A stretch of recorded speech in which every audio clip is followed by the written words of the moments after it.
Cak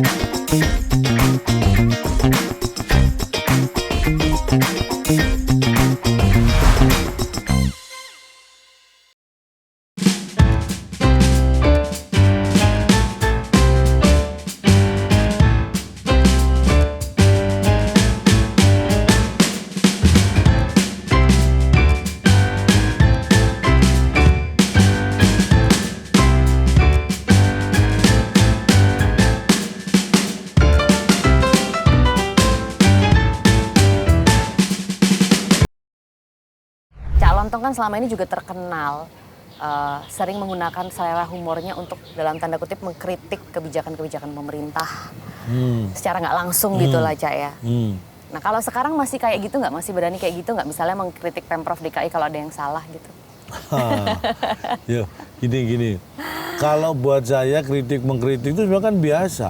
Biasa dalam arti gini, toh pemerintah terutama Pemprov sekarang pun juga bukan yang anti kritik. Artinya semua itu ketika ada dasarnya, ada base-nya, justru kritikan itu sangat membantu buat saya. Saya sering sekali diskusi dengan orang dulu ya, ketika bukan diskusi sebenarnya. Orang yang memberi masukan secara tidak langsung walaupun itu bukan tugas mereka, tuh kadang-kadang buat saya menarik juga apa yang disampaikan mereka, bahwa saya punya kekurangan di sini, di situ, di sini, di situ. Walaupun akhirnya saya akan merumuskan itu bahwa enggak, saya memang memilih ini karena saya begini. Saya memilih itu karena saya begitu gitu kan. Nah, kalau ngomong masih mengkritik, buat saya kan balik lagi. Tugas saya kan sudah punya tugas di sini. Kinerja saya tunjukkan di sini. Kalau toh untuk urusan yang lain berkaitan dengan kinerja Pemprov, kan saya punya cara, punya hal, atau mungkin lebih bisa dibilang punya jalan yang sangat-sangat mudah buat saya untuk memberikan apapun itu. Misalnya saya mau berkomunikasi, memberikan masukan kepada Pak Gubernur, Pak Wakil Gubernur atau siapapun, buat saya sangat lebih mudah. Buat saya nggak perlu berkoar-koar. Saya akan meminta waktu beliau berdiskusi, buat saya itu sangat mudah. Perlu nyindir-nyindir. Dari... Ya pertanyaannya kan gini makanya kayak dulu gitu ya misalnya. Kan kayak kesannya kayak seperti itu kan, kayak saya melampiaskan sesuatu, orang saya tahu jalannya kok. Kalau dulu mungkin nggak tahu jalannya yang dikritik itu ya. Nah kalau orang ketika kita di luar sistem, kemudian nggak tahu jalannya, ya satu-satunya ya dengan cara ya setiap ada kesempatan saya gunakan untuk mengeluarkan itu kan gitu. Tapi kalau sekarang saya tahu caranya, makanya kadang-kadang orang melihat kayak zaman dulu aja, mungkin ketika 2014 sampai 2023 merasa Cak Lontong wah temenan sama pemerintah dan sebagainya. Saya nggak pernah kritik. Buat saya bukan nggak pernah kritik, tapi pertanyaan saya ketika di atas panggung tugas saya itu kan menghibur. Saya netral, saya menghibur. Kalau toh saya mau menyampaikan sesuatu, ya tanda kutip ya, waktu ketika itu secara umum. Tapi kalau secara khusus yang mau kritik, buat saya orang saya tahu jalannya kok. Saya mau ketemu gampang kok. Dalam konteks gampang itu bukan dalam arti sembarangan, bukan. Tapi saya tahu caranya dan saya yakin itu bisa dilakukan gitu. Kenapa nggak cari cara yang paling efektif gitu. Sekarang perubahan yang sudah dirasakan Cak Lontong setelah menjadi komisaris Ancol ini apa Cak? Selain dipanggil Pak Lis gitu. Waduh, perubahannya. saya itu orang yang nggak pernah ngelihat perubahan saya sendiri ya. Mungkin sebenarnya harus nanya ke kamu, perubahan saya apa setelah kamu manggil saya Pak Lis? Gaji mungkin ya. Nah itu perubahan, karena dulu saya bukan orang yang menerima gaji kan. Saya kan menerima fee, honor, karena saya di hire, ngisi acara, dibayar. Kalau sekarang kan gaji karena bulanan kan. Yang perbedaannya kan hanya di situ. Kalau boleh tahu berapa sih Cak gajinya Cak? Yang nggak lebih banyak daripada saya jadi pelawak sebenarnya. Tetap banyak kan jadi pelawak ya, jadi Cak? Iyalah. Kan? Ya iya. Oke. Jadi ini sebuah pengorbanan nih, mendedikasikan. Bukan pengorbanan juga kan. Nah ini kadang-kadang kok sok banget sih pengorbanan. Memang yang nggak apa-apa Cak. Yang saya korbankan apa? Kan kenyataan. Yang misalnya harusnya bisa ngambil ada acara di sini gitu. Wah, saya tahu sih Cak Lontong ini emang bayarannya mahal kalau dipanggil. Paham banget saya. Enggak juga. Kayaknya gaji 1 bulan di sini ya itu 1 kali ya atau 2 kali gitu kali ya. Bener nggak? Bener nggak? Ya kurang lebihnya lah. Ya kan, bener. Nah itu kan berarti ketika Cak Lontong nggak bisa karena nanti ada keluarangan tuh, teong. karena ada Dalam acara kurung. Ancol misalnya gitu, jadi nggak bisa memenuhi satu job gitu ya udah aja gitu. Itu kan sebuah pengorbanan. Iya, buat saya ya udah aja, karena apa? Kan rezeki itu datangnya kan nggak sekali. Rezeki itu ketika mau datang ke kamu dan waktu itu nggak bisa, dia nggak akan putus asa, nggak akan jadi rezeki kamu, nggak. Berarti memang ini sebenarnya bukan rezeki kamu. Aku orang yang berprinsip gitu. Jadi apapun aku ya rezekinya akan datang sendiri lah, pasti akan datang. Bahkan contohnya sekarang ya, saya sering diundang di narasumber. Kalau dulu kan diundangnya penghibur, ya. Sekarang diundangnya sebagai narasumber. Kan itu sangat berbeda sekali secara... Menikmati juga berarti, Cak? Iya, bukan menikmati, memang itu harus saya lakukan gitu kan. Di dinas-dinas, di acara-acara sosial gitu, di kampus-kampus ya, sebagai narasumber. Ya itu kan, kalau sudah seperti itu kan saya nggak berpikiran bahwa harus menyamakan apa yang saya dapat di situ dengan ketika saya jadi komedian pelawak, kan nggak juga. Tugas saya di situ beda, saya hadir di situ karena juga yang dibutuhkan oleh mereka itu berbeda. Ya, jadi ya sudah, saya nggak akan ketika jadi narasumber tiba-tiba terus mintanya tarif kayak pelawak, ya nggak mungkin kan. Kita mengikuti kayak narasumber kan mengikuti yang... Tapi masih bisa nggak kalau jadi narasumber atau di forum-forum yang serius gitu ya, misalnya lagi rapat dengan para dirjen-dirjen pakai jokes-jokesnya gitu? Ya kalau itu mungkin karena gayanya udah seperti itu ya. Walaupun mungkin niatnya niatnya nggak pengen ngejok pun, mungkin malah ditungguin sama mereka kan. Mana joknya gitu. Loh kan ini memang saya mau serius gitu. Tapi kadang-kadang buat mereka itu saya terlalu serius pun udah lucu di mata mereka. Oh jadi masih sering ya. Nah itu biasanya keadaan jadi lebih cair dong, Cak, bisa jadi lebih cair. Biasanya gitu, otomatis gitu. Makanya katanya kan gini, cowok humoris itu kan lebih banyak yang bisa diterima di banyak tempat dan oleh banyak pribadi kan, daripada yang ganteng tapi terlalu serius. Nah, gitu kan. tapi saya sarankan lebih baik milih yang ganteng dan serius lah daripada yang humoris tapi nggak jelas kayak gitu? Saya. Loh kok gitu? Nah, seberapa humor itu ternyata membantu kepemimpinan Cak Lontong sebagai komisaris ini? Atau dulu waktu jadi ketua tim kampanye? Saya menyebut humor itu energi. Energi itu tidak bisa hilang. Dia hanya berubah bentuk. Karena ada hukum kekekalan energi kan kalau sekolah betul. Itu. Jadi energi itu nggak bisa hilang. Fisika ya itu kayaknya, Cak. Dia hanya berubah bentuk. Nah, humor itu seperti itu. Humor itu karena dia energi, dia bisa berubah bentuk. Dulu mungkin yang namanya humor itu ya dari pelawak, dari dagelan gitu kan. Sekarang udah musik berhumor. Ranah-ranah yang lebih ke religi, ustadz pun berhumor juga, benar. Menggunakan humor sebagai senjata. Dimanapun, bahkan di hal-hal yang paling serius pun dibutuhkan humor. Jadi itu membantu, Cak ya? Menurut saya humor itu sangat membantu karena itu ya membuat sesuatu menjadi lebih ringan. Bukan berarti jadi nggak penting ya. Jadi menjadi lebih ringan. Karena prinsipnya menyelesaikan masalah itu kan ketika bagaimana kita bisa mempercepat menyelesaikan masalah kalau kita bisa menyederhanakan masalah itu. Salah satunya dengan kalau masalah rumit apapun bisa kita sederhanakan, kita bisa mencari solusi tercepat. Bukan berarti menjadi masalahnya berbeda, bukan, tapi disederhanakan. Makanya kalau dulu di pelajaran itu kan jadi ada rumus itu kan sebenarnya penyederhanaan dari sebuah masalah. Iya. Nah, Cak, tapi tanggapan Cak Lontong nih, kolega-kolega Cak Lontong yang tadinya stand upper bareng kayak Cing Abdel, kemudian Cak Akbar, tuh kayaknya sekarang wah mereka nih banyak show-show nih. Cak Lontong di sini deh, terperangkap atau apa nih sebutannya ya, tersandra, agak tersandra. Mungkin, gimana tanggapannya tuh, Cak? Ya mungkin mereka kasihan ya sama saya mungkin ya. Harus ditanya ke mereka nih ya, tanggapan mereka sebenarnya kok nanyanya ke aku.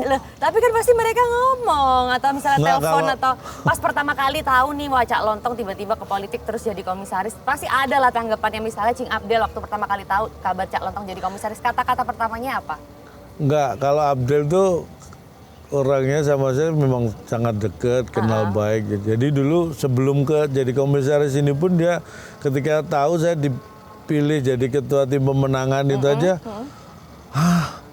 anjay, meleng dikit jadi ketua tim ses gitu dia bercandanya gitu. Habis gitu prosesnya, weh meleng dikit jadi komisaris. Jadi wah nggak boleh meleng nih calon nih, meleng dikit udah ganti profesi gitu. Jadi bercandanya kita menyikapinya gitu aja. Kalau teman-teman yang lain kayak Cak Akbar gitu, apa komen-komennya kayak? Ya pasti mereka senang karena dekat sama Cak Lontong. Tapi misalnya kehilangan Kak. Sebenarnya mereka aku yakin Abdel, Akbar tuh lebih seneng sebenarnya. Lo kok gitu? Ya, karena banyak job yang akhirnya diambil mereka gitu. Akhirnya larinya ke mereka lebih banyak itu. Makanya sebenarnya mereka itu, saya yakin nih saya bisa pada posisi ini karena doa-doa mereka kayaknya gitu ya. Mendoakan biar yang serius-serius Cak Lontong aja kita deh yang ngambil-ngambilin gitu. Makanya kayaknya gitu. Jadi mereka mendoakan saya di sini supaya mereka berkurang saingannya. Oh, saya baru tahu ternyata kamu berpikiran seperti itu ya, Del ya. Aduh, lucu. Jadi memang kita itu karena bertemannya dari dulu ya saling support, jadi apapun profesi masing-masing mereka mendukung lah. Tapi masih sering ketemu atau event bareng nggak kalau pas lagi bisa? Sering, masih sering. Aku sama Akbar. Aku sama Akbar, sama Abdel, sama satu lagi Kang Denny Chandra itu kan dulu kita berempat ini punya program bareng dan memang di luar itu kita punya kayak kedekatan yang gitu lebih. Frekuensinya kita udah pas gitu. Dulu kita bikin grup namanya AADC. Jadi Abdel, Akbar, Denny Chandra dan Cak Lontong. Kita singkat AADC. Apa aja dicandain gitu AADC. Jadi kita itu memang secara chemistry sudah sangat deket banget, dan Abdel sangat sibuk juga kan sekarang lagi lucu-lucunya lah dia. Ibaratnya lagi lucu. Naik daun juga ya, lagi banyak tawaran kayaknya. Iya, kayaknya banyak tawaran dan harus banyak perawatan. Cak, tapi ada yang nyinyir juga nggak? Banyak. Maksudnya ada itu dari ya, mana? Siapa aja? Banyak lah, karena gini. Orang itu kecenderungannya kan melihat sesuatu itu kan ya itu tadi kamu bilang, kalau nggak hitam ya putih. Jadi ketika itu abu-abu itu dianggap sesuatu yang nggak benar. Padahal abu-abu sendiri kan sebuah warna. Ada black, ada white, ada grey kan. Apa salahnya abu-abu ini kok sampai dipertanyakan? Loh, saya kan juga sebuah warna, kenapa Anda pertanyakan? Memang dia gabungan dari putih dan hitam gitu jadi. Tapi artinya kadang-kadang begini, pelawak jadi komisaris, apaan sih? Emang bisa kasih apa sih? Mungkin gitu? Buat mereka itu sebuah lompatan yang ini mah asal aja. Atau misalnya gini kayak wah ini gara-gara kemarin jadi ketua tim ya pemenangan itu, nih dapat link nih, dapat jaringan nih, ini enak ya gitu. Jatah karena balas budi gitu-gitu kan.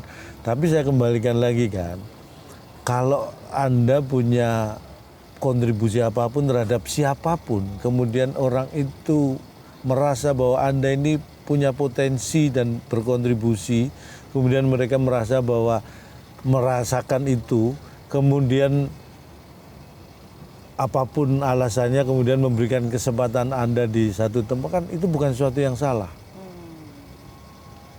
Satu itu. Yang kedua, balik lagi, semua kan kembali ke kita. Saya pun misalnya diberi kesempatan di Jakarta ini di posisi mana-mana, saya kan juga bukan yang saya sampaikan di awal, nggak sembarangan ambil dan mau. Saya kan mana yang saya bisa berkontribusi gitu. Saya ditempatkan di mana ya belum tentu. Kalau saya nggak bisa ya kenapa? Tapi bener nggak itu berarti karena balas budi? Jadi misalnya Kalau misalnya nih orang mikir, jadi itu deal-dealannya di awal sebelum jadi ketua tim nggak ada, pemenangan, karena nggak berarti nanti kalau menang Nggak akan ada. di sini gitu. Jadi kalau gitu, Cak, ngomong ya? deal-dealan sama sekali nggak ada. Jadi Mas Pram, Bang Dul, dan saya itu juga sudah kenal sudah sangat lama. Kemudian ketika mereka meminta saya untuk jadi ketua tim ses dengan segala pertimbangan, kemudian saya menerima itu, sama sekali tidak ada deal awal bahwa nanti kalau saya menang kamu akan di sini, nggak ada sama sekali. Dan bukan cuma nggak ada, saya pun nggak pernah kepikiran bahwa nanti pengen itu enggak. Karena itu bisa saya buktikan ya ketika 2014-2019 saya membantu dalam Pilpres itu, saya nggak pernah berharap jabatan ya. Terus apa yang Cak Lontong harapkan? Maksudnya kenapa Cak Lontong mau? Udah enak-enak gitu, dibayar honor, gede lagi kan. Terus disuruh capek-capek mikirin pasangan calon. Loh, ya gini, kalau itu dari awal memang nggak pernah saya cita-citakan. Tetapi pada satu titik tertentu, kadang-kadang kita merasa bahwa ada sesuatu yang harus saya lakukan gitu. Karena ini contoh ya, di Pilpres terakhir kan saya membantu salah satu paslon, sebut aja Pak Ganjar, Pak Mahfud. Saya merasa bahwa ini paslon yang harus saya perjuangkan. Walaupun hasilnya nggak menang, buat saya nggak masalah. Dan semua punya ada resikonya kan. Toh kalau kita ngomong, kalau sekarang saya membantu Mas Pram dan Abdul menang, terus kemudian saya sekarang ditugaskan di sini, itu seperti sesuatu yang kan ketika Pilpres kemarin saya pada posisi dan kalah kan, mereka juga nggak ngerti bahwa semua itu ada risikonya. Oke, jadi ingin memberikan lebih itu tadi ya Cak ya, mungkin ya. Karena gini, itu bukan keinginan sebenarnya. Karena pada titik tertentu kadang-kadang kan banyak hal yang itu tidak pernah kita pikirkan dan rencanakan sebelumnya, tapi kita harus memutuskan pada saatnya. Dan saya mungkin merasa bahwa karena saya pernah melalui proses menjadi kuliah di mahasiswa dengan segala macam dinamikanya waktu itu, jadi saya merasa bahwa walaupun pelawak ya masih ada lah idealismenya itu masih ada karena proses itu. Karena orang ini cerita sedikit ya, kamu pasti SD, SMP, SMA, setelah itu kuliah. Kalau saya melihat saya sendiri, satu-satunya masa pendidikan dalam kehidupan kita, di mana kita punya idealisme, kita tahu bagaimana beridealisme dan bagaimana memperjuangkannya, itu ya hanya pada saat kuliah. Karena di SMP, SMA itu kita semua seragam pakaiannya, berangkat sekolah, pulang sekolah seragam. Kuliah udah enggak, kamu mau gondrong boleh, yang cowok ya kan zaman kuliah. SMP, SMA mana boleh mau gondrong. Artinya ekspresi kita itu benar-benar bisa kita wujudkan itu ketika kuliah itu. Makanya membentuk karakter dan terlihat karakter itu saat kuliah, idealisme itu. Makanya walaupun profesi saya pelawak entertain, mungkin karena ada proses yang saya alami itu, jadi ada hal-hal yang secara prinsip idealisme itu muncul. Makanya ketika akhirnya pada titik yang tadi kamu bilang, kenapa menerima, kenapa enggak, ya itu muncul pengaruh dari idealisme itu bahwa oh ini layak saya bantu, layak saya perjuangkan, oh ini sesuai dengan saya. Nah itu ada hal seperti itu yang nggak dilihat oleh orang. Orang lihatnya kan pelawak pengen jadi ini, jadi sama pengen sekali punya kedudukan enggak. nih, mungkin orang mikirnya gitu. Ya pertanyaannya, pelawak pengen punya kedudukan gimana? Kalau pelawak itu kedudukan malah repot, dia nggak bisa tampil, orang mau tampil kedudukan. Aduh, dudukin Ya itu, ini loh. Keluar nih kalau Cak Lontong kalau kayak gini. Nah, Cak, sehari-hari sebagai komisaris tuh ngapain aja sih Cak? Bosen nggak? Di kantor ngapain?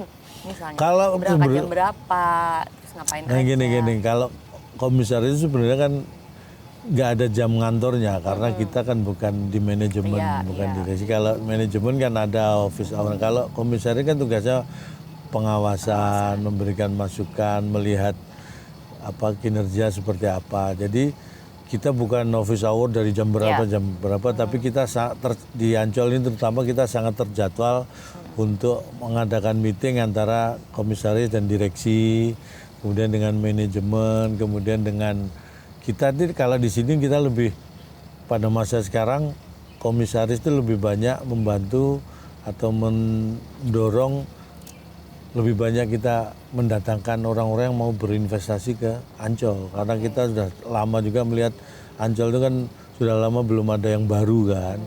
Makanya seperti tadi saya sampaikan, kita berharap ini sudah banyak kita bicara pasar seni akan masuk investor, kemudian ada beberapa yang mau bikin klub, beach club semacam itu, terus lapangan padel gitu. Di sini udah mulai banyak yang udah mulai masuk. Jadi kita mendorong seperti itu, karena kita meningkatkan pendapatan dari Ancol supaya orang masuk ke Ancol itu secara ekonomi juga akan ada istilahnya. Ya, transaksi ekonomi berjalan juga, bukan cuma masuk Ancol menikmati pantai, tapi di sini ada tempat makan, ada tempat belanja dan sebagainya, itu yang kita dorong supaya ekonomi juga berjalan di Ancol. Tugas kita bukan yang tiap hari harus masuk, tapi kita lebih fokus ke pengawasan, melihat potensi-potensi gitu ya, Cak ya. Karena mungkin kita lebih banyak waktu untuk bisa, mungkin karena cari relasi atau orang-orang yang kita kenal yang mau berinvestasi di Ancol, kita lebih punya peluang itu kan. Jadi itu yang kita dorong ke manajemen untuk bisa bekerja sama dengan sebaik-baiknya. Nah, selama Cak Lontong menjadi komisaris ini, apa yang ingin Cak Lontong wariskan? Kemudian bagaimana Cak Lontong juga melihat Ancol ini sebagai potensi ekonomi kreatif? Dan nanti ingin merancang apa nih untuk experience wisata di Ancol? Ancol itu kita memang kalau mau berpikir ke depan, apapun itu yang kita lakukan, kita pasti butuh dana kan, butuh modal untuk itu. Dan tugas sekarang Ancol itu ada satu tugas lagi yang harus diselesaikan, itu reklamasi. Karena di reklamasi nanti itu akan ada deponya MRT dan juga ada stasiun MRT. Artinya kalau itu nanti diselesaikan dan jadi akses masuk ke Ancol itu akan lebih mudah lagi. Kadang-kadang sekarang yang jadi penghalang orang masuk ke Ancol itu kan aksesnya. Tapi sekarang kayak Transjakarta sudah dari Blok M ya, dari Blok M sudah langsung bisa ke sini. Jadi mobilisasi itu yang kita tingkatkan. Jadi kalau satu, ada tugas-tugas yang memang harus kita wajib kita laksanakan, kayak itu tadi reklamasi dan sebagainya. Tapi ada tugas lain yang seperti harapan saya itu sangat mendapatkan pasar seni itu bisa hidup lagi seperti dulu, dan itu mudah-mudahan apa kendalanya sih, Cak? Emang kalau menurut ya untuk mengembalikan butuh biaya. Yang perlu tahu nih gini, yang perlu tahu Ancol ketika pandemi COVID itu kan 2 tahun tutup, nggak boleh buka kan. Tetapi di Ancol ini waktu itu tidak ada PHK. Jadi karyawan ini tetap harus digaji oleh Ancol, tapi tutup. Bayangin tuh. Jadi rugi dong, Cak ya waktu itu. Sampai sekarang masih berasa kerugiannya. Iya, bebannya kan artinya apa yang modal yang dimiliki kan menyusut banget. Nah, ketika kembali setelah COVID mulai normal kan, tapi bukan kondisinya kan dari bawah lagi, berat lagi kan. Jadi banyak, kalau kita mau membangun sesuatu ya masih belum bisa memang. Makanya kita yang paling realistis ya cari investor yang mau bekerja sama. Dan ada nggak? Udah ada belum, Cak? Udah ada banyak yang tertarik. Kita dorong, kayak tadi saya sampaikan, ke pasar seni itu udah ada yang sangat tertarik mau masuk. Kita sudah pada posisi, bahkan mereka sudah mulai mendesain seperti apa, itu udah. Dan itu karena peran Cak Lontong juga dong? Pasti. Ya, kita membantu sebisa kita aja. Kan komisaris yang lain hebat-hebat, ada Pak Sutioso, ada Pak Irfan, ada Bu Eli, ada Bu Trisni, mereka aktif juga karena kita sama-sama tahu kondisinya seperti apa kan. Jadi apa yang harus dilakukan kan, kita sudah satu visi bahwa ya sudah, kita cari sebanyak-banyaknya orang yang mau berinvest di Ancol supaya Ancol ini hidup lagi. Gimana tuh, Cak, rasanya kerja bareng sama tokoh-tokoh hebat itu?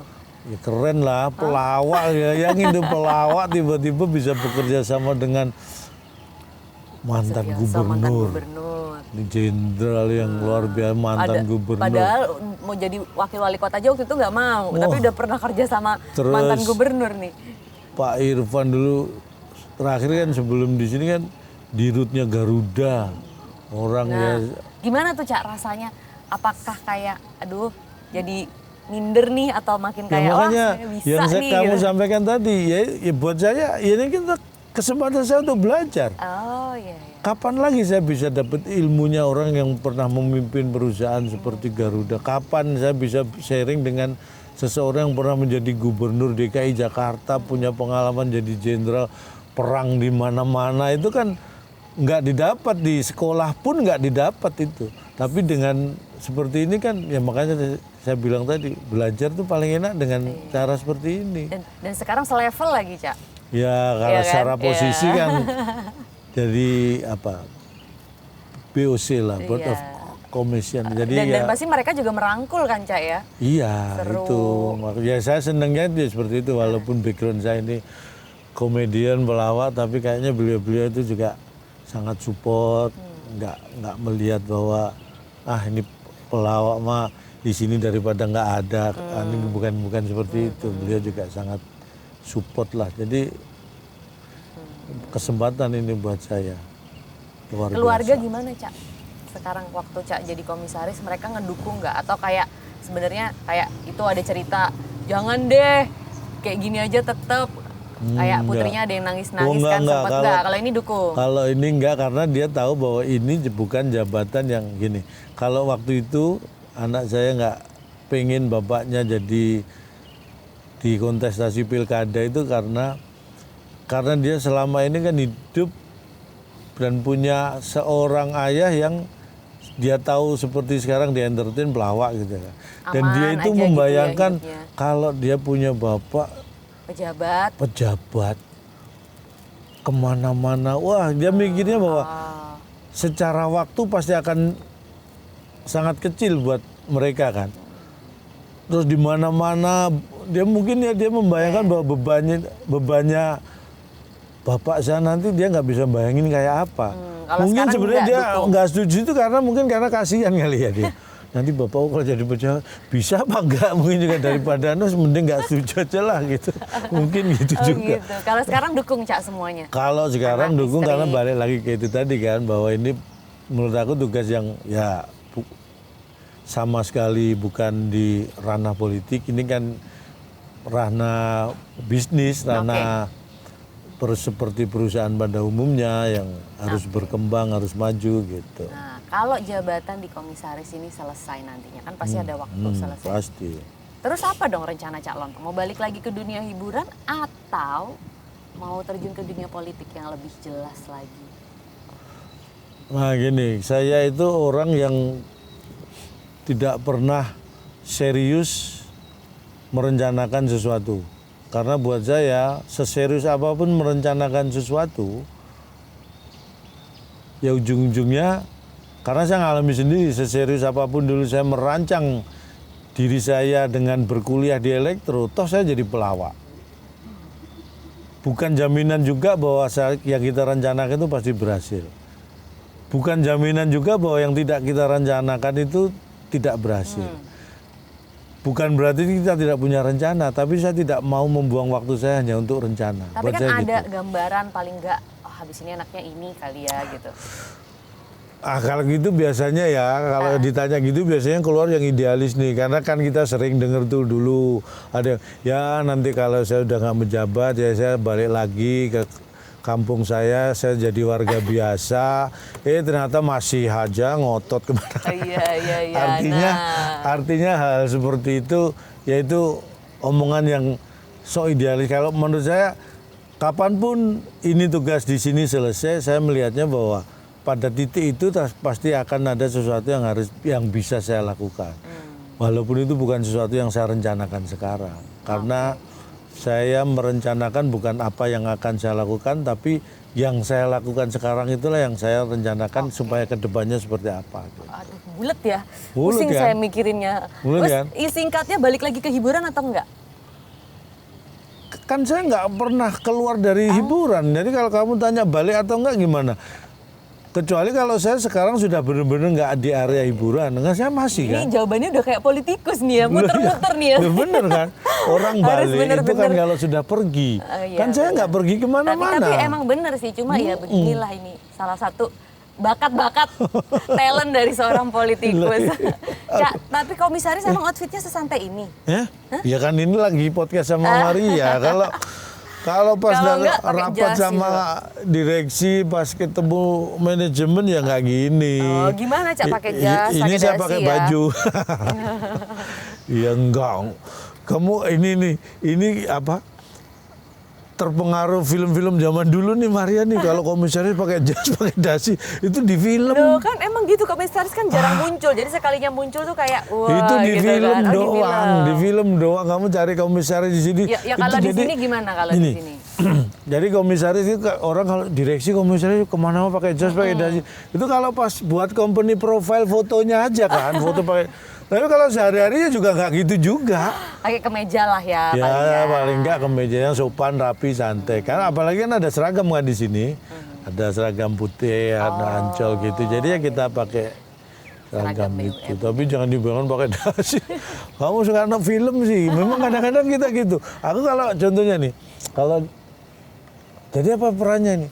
Oh jadi manajer. Oh pakai jas, padahal enggak juga. Pada dunia nyata nggak gitu. Malah kayaknya kalau baru manajer aja udah kemana pakai jas, malah diketawain orang kali ya. Lu apaan sih? Oke terakhir Cak, ini pesan. Aduh terakhir ya Allah. Sedih ya Cak ya, saya juga Iya. sedih nih. Baru kali ini saya podcast sambil ketawa-tawa loh soalnya. Lumayan menghibur. Ya baru kali ini podcast sedih malahan. Terakhir pesan apa nih Cak buat para penonton khususnya anak-anak muda atau orang yang dulu ngikutin Cak Lontong dari awal banget sampai sekarang. Sambil kocak juga boleh loh Cak.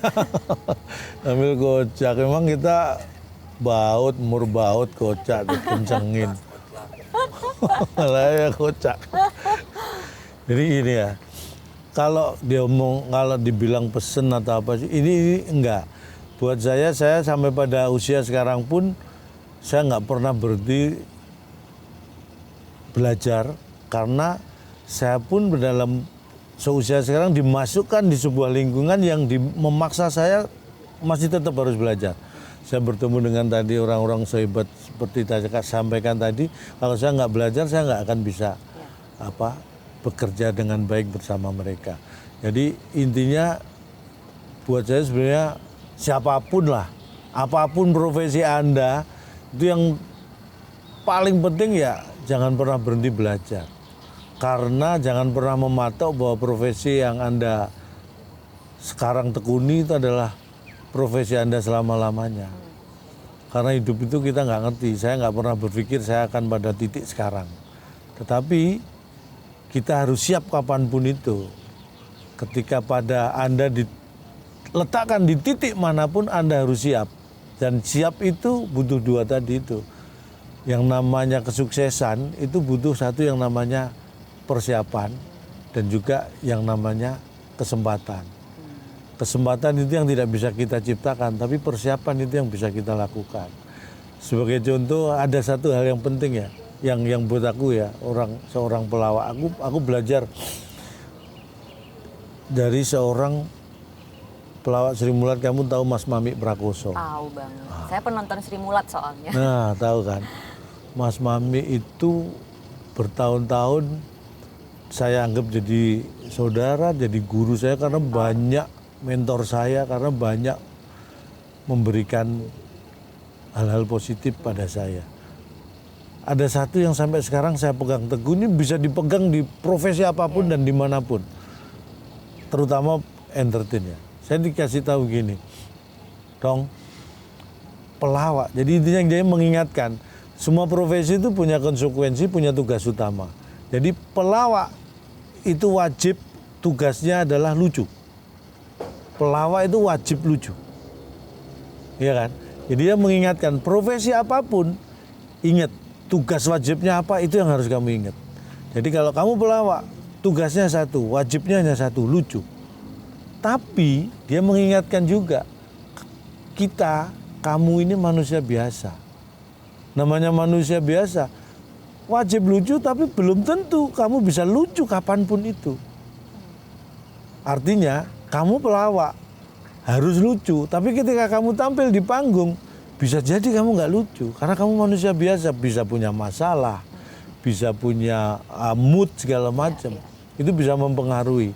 Jadi kamu harus berusaha lucu, kamu harus berusaha fokus pada tugas utamamu, tapi kamu manusia.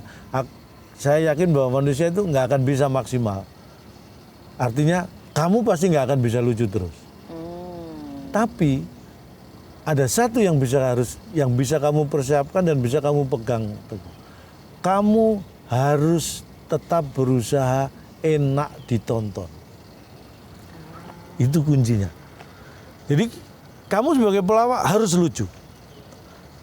Tapi suatu saat kamu bisa jadi nggak lucu. Tapi hanya ada yang bisa kamu pertahankan. Apa itu? Kamu harus enak ditonton. Karena apa? Karena kalau kamu pelawak sudah nggak lucu, nggak enak ditonton, ditinggal orang. Tapi kalau kamu pelawak pas kebetulan kamu nggak dapet lucunya, tapi karena kamu enak ditonton, kamu nggak akan ditinggalin orang. Nah yang bisa kita lakukan, yang bisa kita kondisikan itu enak ditonton itu. Enak ditonton ya kalau kita ya apapun ya menyesuaikan. Bisa secara penampilan, bisa cara diksi, memilih cara berbicara, pemilihan seperti itu, memilih materi yang tidak menyinggung orang dan sebagainya. Itu membuat sesuatu yang jadi enak ditonton. Artinya ada hal yang bisa kita kendalikan, ada hal yang di luar kendali kita. Yang di luar kendali kita itu tidak harus kita pikirkan mati-matian. Tapi yang bisa kita kendalikan inilah yang kamu harus benar-benar bisa pikirkan. Itu pembelajarannya. Pembelajarannya kayak sederhana tapi buat saya itu luar biasa. Pelawak harus lucu tapi bisa jadi kamu nggak lucu. Tapi yang harus kamu pertahankan adalah enak ditonton. Itu. Pak Lis Hartono. Istimewa. Cak Lontong, terima kasih banyak. Terima kasih Maria. Sudah buka-bukaan bersama kami di Open the Door. Sukses selalu Pak Komisaris Thank Lis you. Hartono. Sukses selalu juga untuk Open the Door-nya. Mudah-mudahan selalu membuka kesempatan banyak. Amin, amin. Saya tiru teorinya maling. Apa tuh? Bukan perilakunya ya, teorinya. Maling itu maling itu kalau perilakunya nggak boleh karena memang maling. Tapi kalau teorinya adalah maling itu orang yang tidak terpaku pada satu kesempatan yang tertutup. Karena orang itu sering gagal karena dia terpaku pada kesempatan yang tertutup sehingga dia tidak melihat bahwa sebenarnya banyak yang terbuka. Maling itu gitu, kalau dia nyolong, kalau pintu ada jendela ketutup, dia cepat cari yang kebuka. Artinya itu teorinya itu yang harus kita pegang. Semangatnya itu kita buka-buka pintunya gitu. Nah, cari kesempatan gitu. Mudah-mudahan Open the Door ini bisa membuka kesempatan siapapun. Amin, ya. Terima kasih Pak Lis Hartono, Cak Lontong. Sampai jumpa di episode berikutnya.